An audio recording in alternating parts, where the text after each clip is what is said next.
Bonjour, donc je m'appelle Emmanuel de Fontaigneux, je suis élu à La Rochelle et je vous parlerai de La Rochelle évidemment si vous le voulez, Rochefort si vous voulez, mais surtout La Rochelle. Alors, on m'a demandé d'intervenir sur le thème La Rochelle, ville durable. Et en l'occurrence, je formulerai la question de cette manière-là. Peut-on parler d'une orientation durable de nos activités à La Rochelle et particulièrement pour ce qui me concerne sous l'angle du tourisme. Et quand on parle du tourisme durable, un petit rappel peut-être, trois aspects assez classiques de la question. Un tourisme durable, c'est bien sûr d'une part un tourisme supportable à long terme écologiquement, c'est un tourisme viable économiquement, c'est aussi un tourisme équitable socialement, et un aspect que je voudrais développer dans le courant de mon intervention, un tourisme, pourquoi pas, qui propose une expérience utile, entre guillemets, qui puisse éduquer, instruire, encourager aux bonnes pratiques. Et là, je développerai particulièrement quelque chose qui nous tient à cœur ici, qui serait un objectif d'ordre culturel en matière touristique.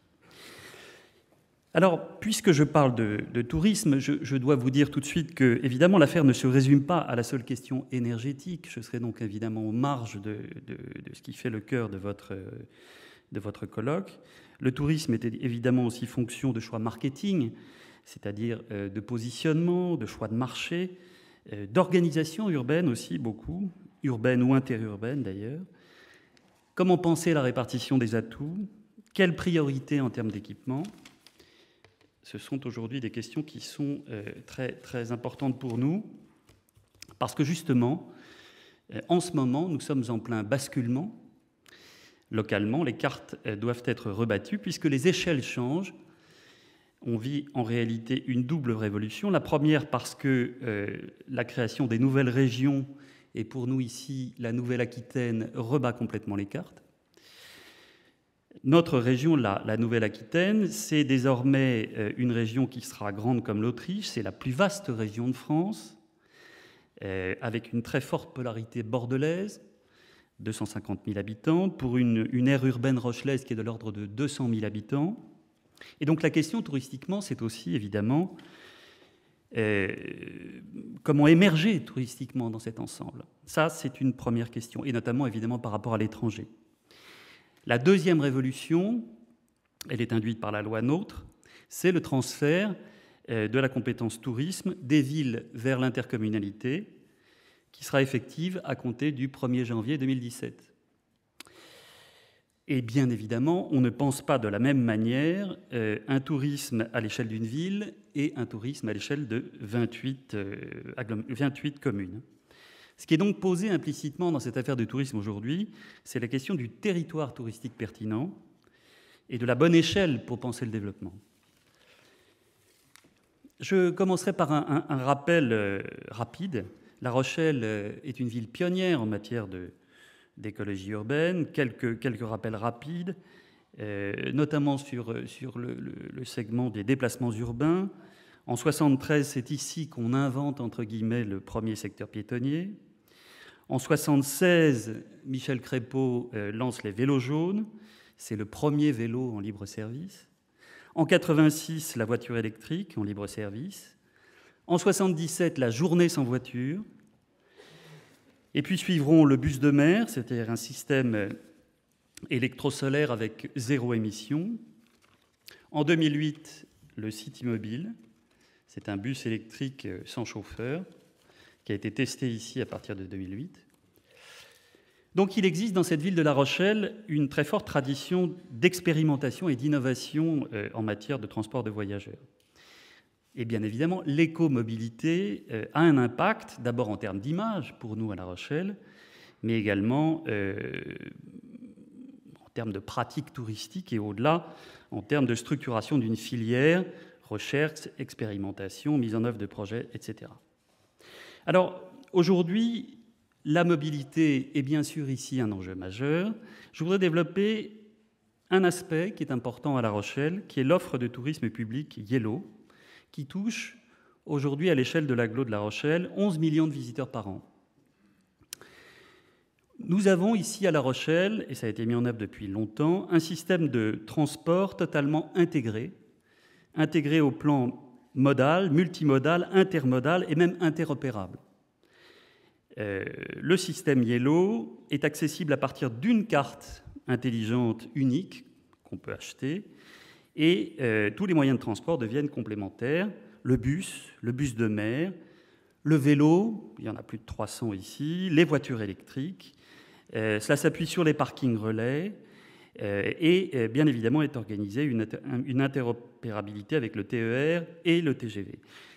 Bon, conceptuellement, ça n'est pas très original, mais dans la vie quotidienne des gens de l'agglo et les touristes, évidemment, c'est important.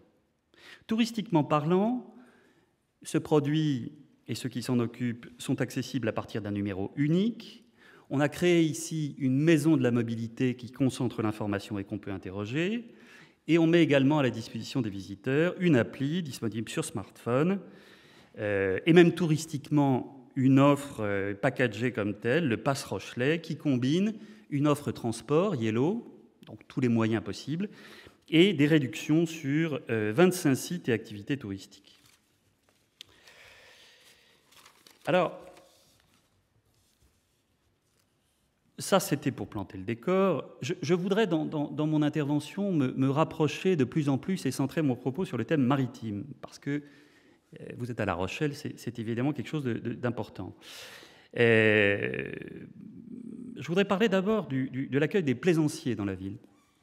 Ça a été pour nous, ici à La Rochelle, un très gros projet, puisque le port de plaisance de La Rochelle a connu une augmentation forte de ses capacités, puisque de 2011 à 2014, on est passé de 55 hectares mis à disposition des plaisanciers en eau profonde à 15 hectares.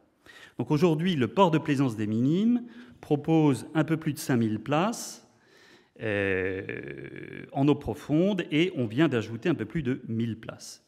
Touristiquement, la plaisance représente en termes d'accueil de bateaux de plaisance 70 000 nuitées, ce qui représente en termes d'économie injectée dans la ville 3 millions d'euros par an.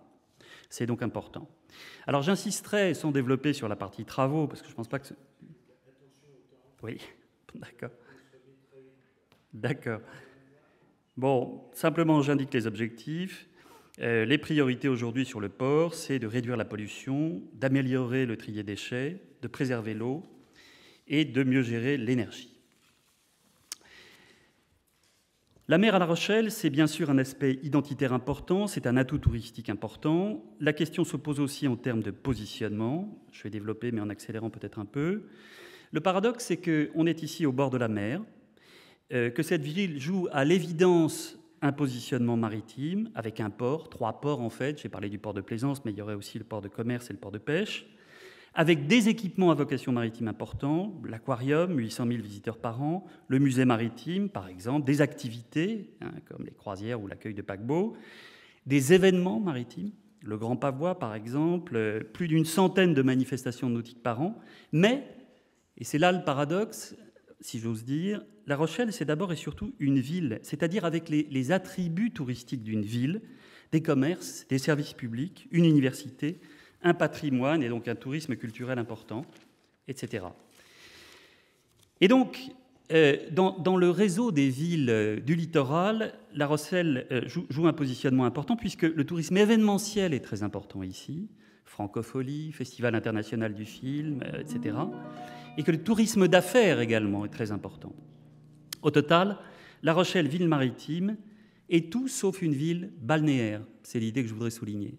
Les plages existent ici, on a 3 plages à La Rochelle, mais elles comptent à la marge dans le positionnement touristique de la ville.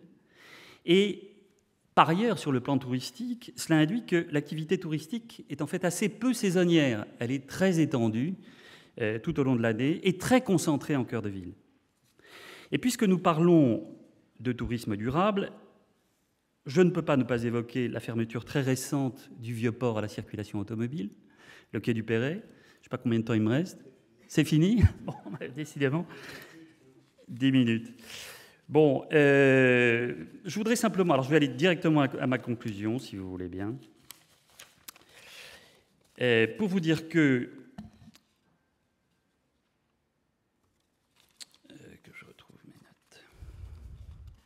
Ce qui est en train de se jouer, en réalité, c'est donc une révolution, mais qui nous oblige à repousser complètement les limites de notre réflexion. Pour les raisons institutionnelles que je viens d'évoquer, l'objectif pour nous, ce sera à La Rochelle de passer d'un tourisme de passage à un tourisme de séjour. On a ici une moyenne de 2,3 à 2,6 nuitées par séjour, ce qui est peu. Deuxième objectif important, il va falloir s'organiser pour irriguer le tourisme autour de la ville-centre, parce qu'en fait, seules les communes littorales du sud de l'agglomération sont réellement concernées par le tourisme aujourd'hui, Châtelaillon, Étré, Angoulins. Et donc, l'objectif prioritaire, c'est d'étendre la zone d'affluence en termes d'espace et également dans le temps. D'un seul mot, l'objectif pour nous, c'est d'inventer ici un tourisme rétro-littoral. Tout reste à faire. C'est l'enjeu de la révolution qui s'ouvre en matière de transfert de compétences.